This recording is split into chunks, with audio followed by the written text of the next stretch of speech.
Hey, so Leafs Nation's a bit divided right now. Why? And what happened? And obviously with another I watched the first two periods of the game on Wednesday and then promptly went to bed because I had to wake up early. And I caught the best part of the game. And I thought that this tweet perfectly summed up both sides. I know how it's so perfect that I know what tweet you're going to read. It's Foolemans, right? Mm-hmm. Every time the Leafs slump a bit, we all have a discussion about whether it's time to worry or not. And I feel I should mention I developed multiple personalities for this years ago. I am fine and extremely upset. The Leafs are good and utterly doomed. Go Leafs go, but also fuck. And I think that's so perfect. Let's be straight here. The fact that they've given up this many leads recently is indicative of a few things, but I think to say that you would be completely unconcerned by it, I don't think that's reasonable to say. They've only given up a 3-1 lead in 4 straight games. I'm not concerned. I think you can be a little concerned. Sheldon Keefe certainly is concerned. But at the same time, teams do go through downspouts throughout the year. And let me say this. Jack Campbell's played a lot of hockey. Where's Peter Mrazek? Can he play? No. They did sign him to a 3-year deal with a lot of money. Where's Peter Mrazek? I think it was Ailish Forfar who brought it up. It was on the morning show on The Fan. And yeah, this guy needs to play. He has to play. He's got to play for the next 5 weeks, especially because February is going to be insane. He's got to play the way they meant for him to play, which is probably taking on 50% of the games. And I'm serious. I don't care how good Jack Campbell has been this season. Mm-hmm. You have to make Mrazek work. Yep. You have to. Yep. And if he gets hurt again, then the path forward is clear, but you have to get there first. Jack Campbell needs rest. Mm-hmm. He needs rest. That's the beginning, middle, and end of it. He needs rest. His numbers have also fallen off hugely as the season has gone on. Yeah. Well, because he's played all the games. Yeah. Well, it's amazing how the narrative has changed for Campbell because people have been talking about how he hasn't been good the last few games. And I started to think, I was like, when did this start? At what moment did he start falling off? And it was after he made the save of the season and the Leafs still lost to the Avalanche. Because they win that game. Holy shit, was he playing bonkers that night? Yep. And probably the whole week that follows goes different. But the team in front of him abandoned him. I have a hard time blaming him for the goals that are going in. The St. Louis game. St. Louis game, they were dog shit in front of their own net. You'd probably lose that game. 100%. And the first Ryan Reeves goal, hysterical. Oh, man. Hysterical. Especially after he'd taken that bad penalty. And I was like, yeah, maybe we'll get one over on Ryan Reeves. Nope. The first one's where he's in behind everybody and he's just standing in front of the net, right? Yep. Yeah, okay. It's just, dude, that's such smart hockey, though. The biggest player in the NHL, and you miss him. Yeah. But the heaviest, anyway. You're not doing anything on the ice. You just go stand in front of the net. Eventually, the puck will get to you. Yeah. That's good. And people are talking about, like, oh, man, it's Ryan Reeves. I'm like, any plug in the entire NHL, AHL, or ECHL with that much time and space can put it in. Mm-hmm. Yeah, they're good hockey players. Twice, even. Like, yeah. Come on, man. It's at that point, you're shooting at a shooter tutor. Like, and it's brutal. I mean, the thing was they were up 3-1 on the best goalie in the NHL this year. Yeah, like you have 3 goals on Shesterkin. You can't lose that game. You can't. You can't lose that game. Am I panicking? No. But am I a little bit miffed that they kind of blew it? You know, you had the opportunity to really cement. Okay, and I get that they're. You know, the idea. Somebody told me, it's like, oh, well, they might be a little bit tired or they're out of shape or whatever. It's like, man, then the next couple months are going to be really hard because they're playing like 4 or 5 a week. We do need to talk about that. So, because it's not just they're playing a lot of games, it's playing a lot of games after playing none. Yep. It's related to COVID.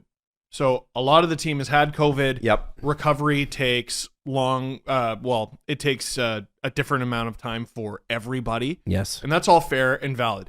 And we don't know their individual health status, so I don't know how any of us are supposed to go off that. But also, they're still playing games. There are more games on the schedule. Like, the NHL is determined to just put their head down and run. No matter, like, they're running a race without even looking up. So they're just gonna go through this thing. And 73% of the league has had it, I think is the number. Yeah, it's a lot. So every team is dealing with this in some capacity. Sheldon Keefe didn't seem to think it was an adequate excuse after the Rangers thing. Mm-hmm. Because that, I really did start to think, I'm like, maybe they're really going through it. Maybe they're battling this harder than other teams. And then the coach is just like, God, we're soft and purposeless. Can I play it?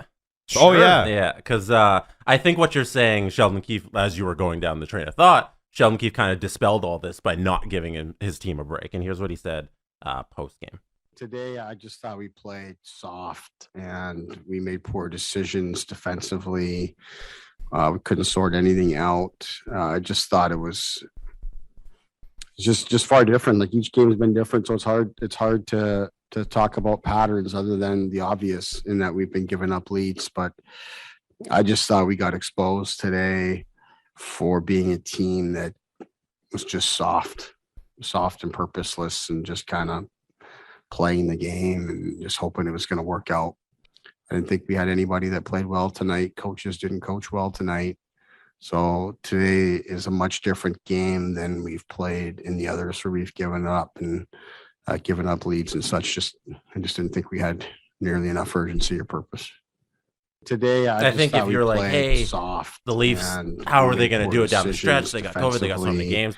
It's not a good enough excuse anymore. Like Muzzin's clearly playing hurt. I don't know how he's going to play the 9 and 15 games they got in February. It's hard to I don't know how he survives. And he's got a head injury. Yeah, now he has a concussion from that big hit. But I just thought we got exposed. So there's something for being I don't know what that needs to change. If it's just the guys need to play differently or get it together. I'll tell you what I think needs to change first off. Playing the game. Everybody's hard on Justin Hall. Everybody's hard on Jake Muzzin. He's been playing hurt, I think. Tonight, coaches didn't coach well. Travis Dermott. Nobody played a great game. Travis Dermott, that's one of the worst games I've ever seen Travis Dermott play. Yep. And he was on the ice for 3 of the 4 goals against, I think, when the Rangers came roaring back. It was him and Biega, him and Liljegren. Like, it was not. Yep. Sandin was on the ice for a few of them. And, if we're doing the Rangers and Blues games together, and Liljegren got the goal in the Blues game, that's great. Some of those goals against. Big for nothing. It's weird that the Leafs have taken such strides in front of the opposition's net this year. They have, easily. It's weird that they've taken such strides in front of the net in the offensive zone, and it's almost like they've gone backwards in their own end. Well, I think, everybody looks at Travis Dermott like he's a child or like he's a young kid. This guy's 25 years old, and he's played almost 250. Yes. Almost. Wow. Remember, he was on McDavid's team in the minors. That's when right. McDavid got McDavid's 25. He's played 234 NHL games, guys. This is a defenseman who should have it figured out by now. We have to stop looking at him like a prospect. Yeah, he's not. People are like, he's still got development to go. I'm sure that there would be, but the reality is that he hasn't panned out to more than a 6-7 option for them. And people keep going, well, they're without their second pair. Let me say this as clearly as I can. I don't care. They got to step up. Schedule doesn't give a shit, guys. Schedule doesn't care. And did I not say this? You think they're going to go 4-7 with the Panthers? You think they're going to go 4-7 with the Lightning? Healthy. I don't think they're good enough. But Keefe is going, all right, kids, let's see how this works. And he's throwing Liljegren and Sandin to the Wolves to see how they do, and their entrails are on the ground.